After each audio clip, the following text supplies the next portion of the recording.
Hello friends. Today in this video, I will be explaining the settings section. For most of the symbols, we already have a setting, and most of the users don't need to make any changes in the settings section. If you want to see whether it is mapping for a particular symbol or not, you can search. So let's say if I want to search about NQ, all the mapping for NQ is present here. So what is the mapping? Whenever this type of symbol is going to come from the TradingView. For this symbol we are going to place the trade as NQM5 because Tradovate does not understand this particular symbol. They only understand this particular symbol, so that's the mapping that we create. Stop loss takes profit. Earlier we used to take it from the settings, now we have that kind of thing and generate an alert, so you don't need to do these things in settings, as you can put stop loss and take profit over there. Another thing that you can do with settings is, generally we have a market order type, but if you have a limit order as an entry order, you have to change it. So I will explain the things in the create settings. Let's say you are tracking on Apple chart, and whenever you want to place a trade on Apple, you want to place a trade on NQZ4.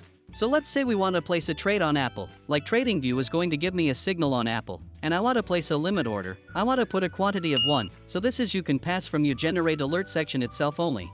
Let's say I want to place a trade for NQZ4, so I will make sure that my lot size and minimum tick are correct. Here stop loss take profit, you don't need to put entry offset is kind of thing if you are placing a limit order. So let's say your current market price is running 100 and you don't want to place a market order, you want to place a limit order, but above the market price, let's say you want to put -2, so it will put your price 2 ticks away, like it will place 100 plus 2, so by order would be 102, so it will make your order chances to get filled, so it's kind of market order, but it's actually a limit order.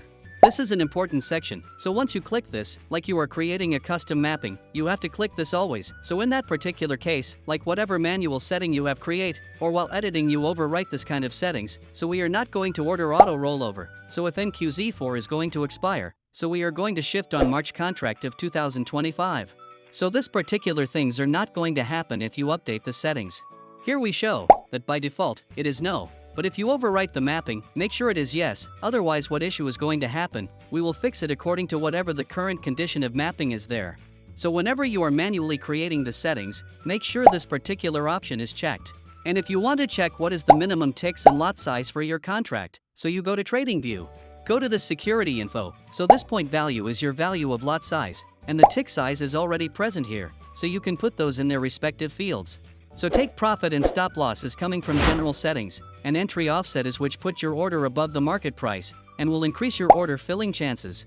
And for auto rollover, whenever expiry is going to come, we are going to put auto rollover, 4 days from that particular expiry. If you have any open order on the previous contract, you have to close to particular order manually, and the script is going to take from new order or new mapping. So that is what I want to explain from this video.